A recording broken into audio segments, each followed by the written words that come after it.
Hi, my name's Daniel, and today I'm going to talk about telecommuting. So what is telecommuting? Telecommuting is the practice of working outside the traditional office or workplace, usually at a small office or home office environment.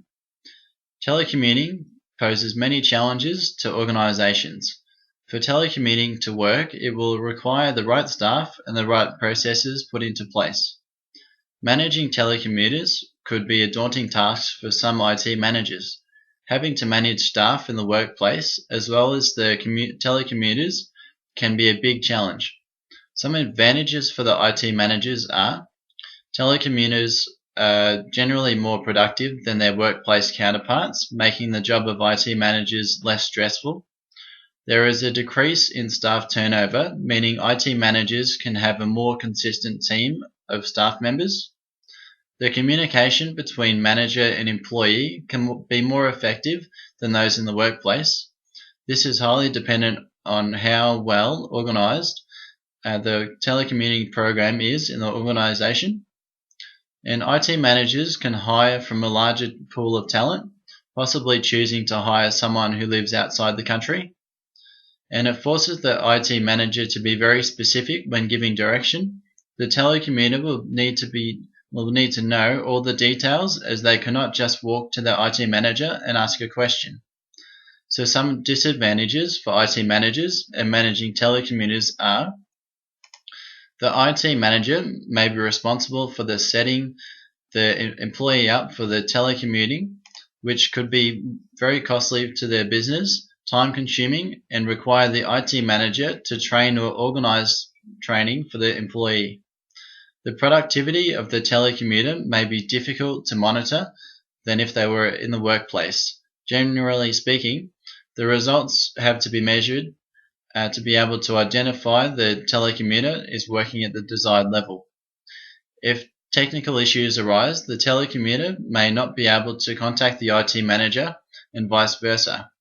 This could be very stressful for the IT manager if work needs to be done by a certain deadline. Remembering to monitor the telecommuter and their progress could be hard to remember at times when workload is high. Not all personality types are well suited to telecommuting. Some employees need constant attention and recognition. Others may need the social aspect of the workplace, or for whatever other reason why they aren't suitable candidates for telecommuting. Employees that can work independently, are motivated, are good communicators both in person and via technology means, and require little to no information or attention are the best types of candidates for telecommuting.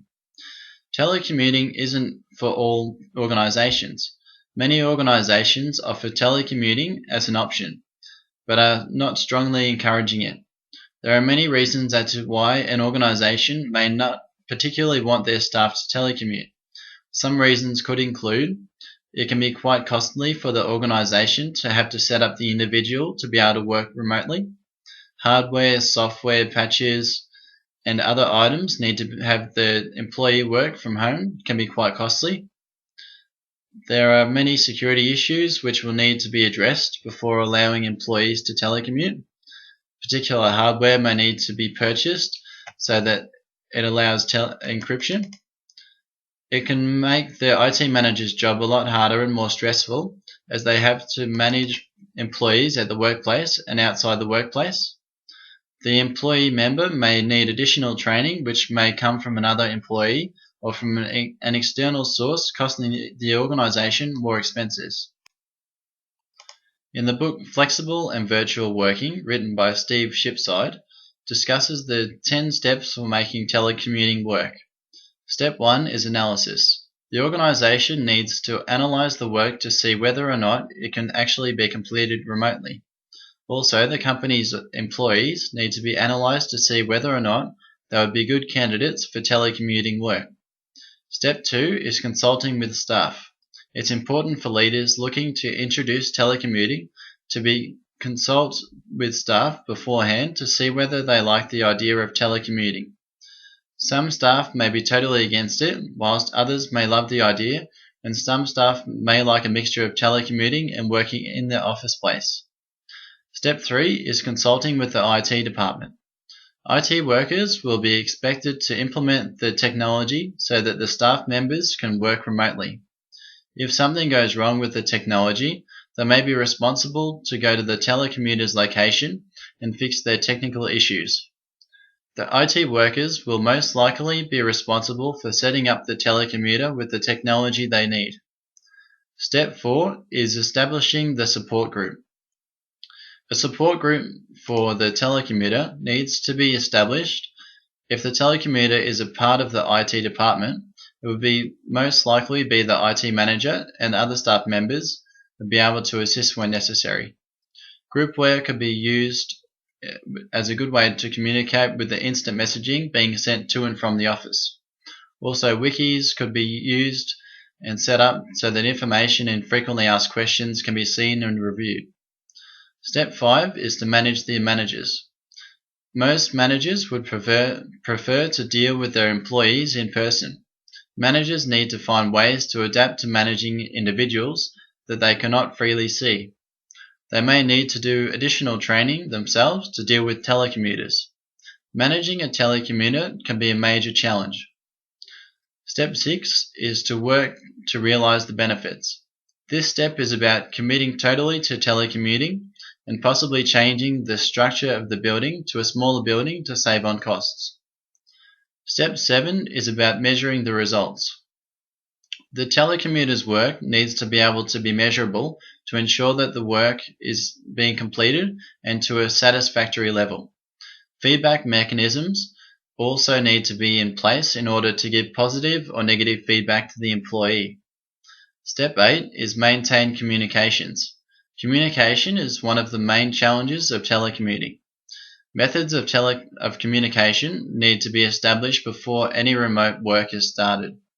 This could be via telephone, groupware, email, web conferences, or any other way that is decided upon with the telecommuter and the manager. Step 9 is create personal workspace. The telecommuter has to ensure that they have a workspace that is free of distractions. Telecommuters may have more distractions at home than at the workplace. Step 10 is backups and fallbacks. The telecommuter needs to ensure that they have backups for when issues arise. That could mean having to back up files on an external hard drive in order to ensure that files don't go missing or become corrupt. This could also relate to means of communications. For example, if the network goes down, the telecommuter should have their manager's mobile number so that they can still contact one another. Telecommuting has many advantages and disadvantages for all involved. Organizations need to thoroughly analyze all of the factors when allowing a staff member to telecommute. Thank you for listening. My name is Daniel and I hope you gained an insight into telecommuting.